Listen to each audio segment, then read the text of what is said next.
nk'uko ubugaba bw'umuntu umwe bwatumye benshi bacika abacumuzi, niko n'ubugamburutsi bw'umwe butuma benshi bacika intungane.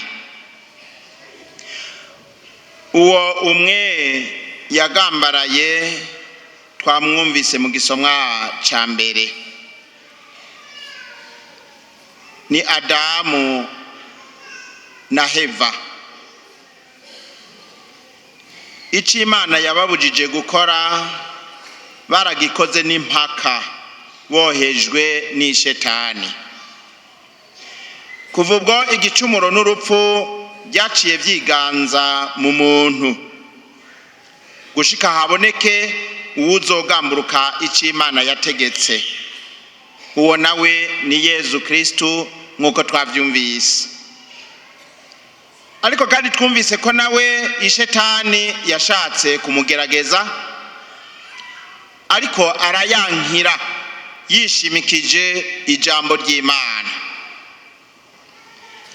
Abamwemeye rero, Imana irabarekurira ibicumuro vyabo kubera ko bemeye uwayigamburukiye.